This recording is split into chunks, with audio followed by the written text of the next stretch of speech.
TV, Frank Holder, sitting here with Flex Alexander. We are in a fashion store by the name of Shukair.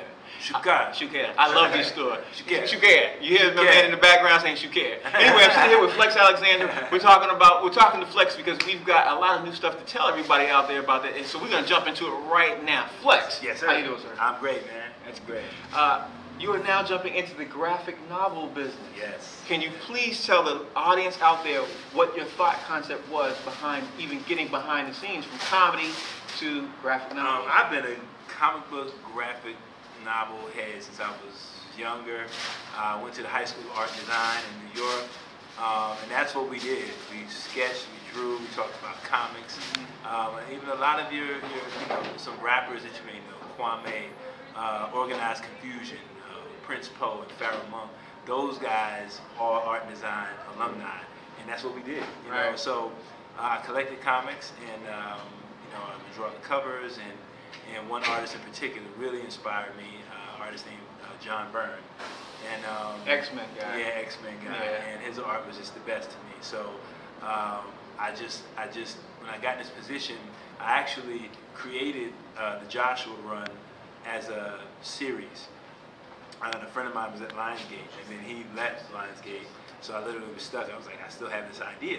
So I talked to David Stewart II at Lion Forge, and I pitched it to him.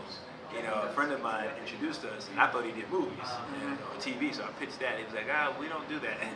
He said, we do graphic novels, comic books. I said, hey, what would you think about this as a graphic novel? He was like, let me think about that. That's a good idea. He called me back. He was like, let's do it. Wow, so graphic novels, huh? Yeah. So can you explain to everybody out there what Joshua Run actually is? The Joshua Run is it's about David Joshua, who actually the character I would play. Computer hacker, does some kind of illegal activity, but he's helping people get rid of tickets, old student loans, stuff on their DMV record, whatever, because he's a genius on the computer. And he comes upon an IRS file that links him to this huge government conspiracy that includes Africa and the vice president. The president doesn't want to go along with it. He's not for it. The vice president's job is to have him killed so he can step in and continue to plan. And my character comes upon the file, goes to lunch, comes back, everybody in the office is dead, and he's on the run. And an agent from the inside of the CIA is helping him stay one step ahead, and it's just non-stop, fast-paced, and sounds like a lot of action. Yeah, it's got all your mixture in there, your Enemy to Stage, your Born Supremacy, Flight of the Condor, all that stuff. Right. So if the graphic novel takes off, which is a very good chance, how will we see this? Is it going to go with the plight of TV series, of film? I would love to take it serious. I mean, movies. I'm not mad at movies, but I think with TV you can tell you can stretch the story longer. Right. And some places like Netflix and AMC and places like that where they really give you a chance to stretch out and do some different things. Right. And for me, I've never seen even though he does some a little illegal activities, we haven't seen a black character in the role of someone who's taking on all of this just commotion and stuff and handling it. And he's not a superhero. He doesn't have martial arts skills. He doesn't have guns. It's just him, an everyday dude trying to make it. Right. Okay. Well, we also know you're also not going too far away from comedy. No, not at all. Still doing that. I know you're hosting the Comedy Underground series. Can you talk about that? Comedy Underground series was amazing on the UMC channel. You can stream it there. I hosted Angela White, producer, and Paul Hanna, director. Angela White reached out to me and said, hey, we're doing this thing. Would you be interested? I know you're doing your stand-up again. Would you be interested? I said, yeah. And I had been just on stage working. And that came up, hosted 2 different shows, 4 comedians on one, 4 comedians on another. Alex Thomas, Chantel, Washington, Red Grant. Yeah. I mean, it was really a fun time, and that just is really taking me to where I want to go, which is to shoot my own special in a year. I'm going to New York October 8th next week, so to Gotham Live, which is owned by Mark Cuban, and I'm just excited to continue to do what I love. I stopped doing it for a while, and now, you know, I have more to talk about. Right. Now, obviously, everybody who's been watching your series, they've seen you, they know about your plight and everything else.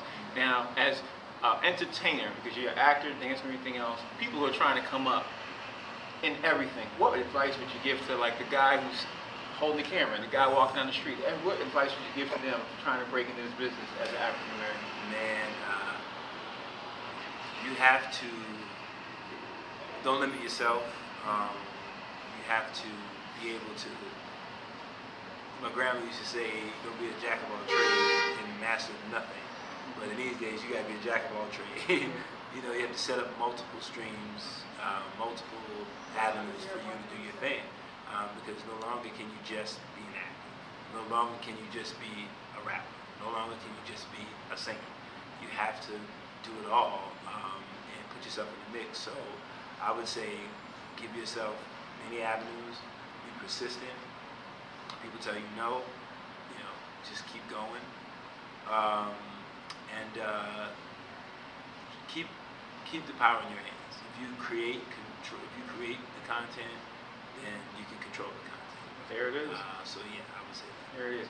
Last question. A couple of years from now, where could we expect you and your brand? Would it be everywhere or be? You'll see it everywhere. A couple of years from now, I look to be. I shot my first comedy series, comedy special. I have a sitcom. It'll be on. It'll be, I'd say, maybe ending the first season. What else? My graphic novel will be taking off. What else? That's when you know you got a lot of stuff you got to sit there and think about it. Just thinking about it because I think about myself. I think about my wife too, and I always, you know, want to push her, and you know, and even I know the interview was talking about me, but I talk about her and as a family, you know, that she would, you know, have, you know, great records out. She'd be building her brand. She has a onesie line.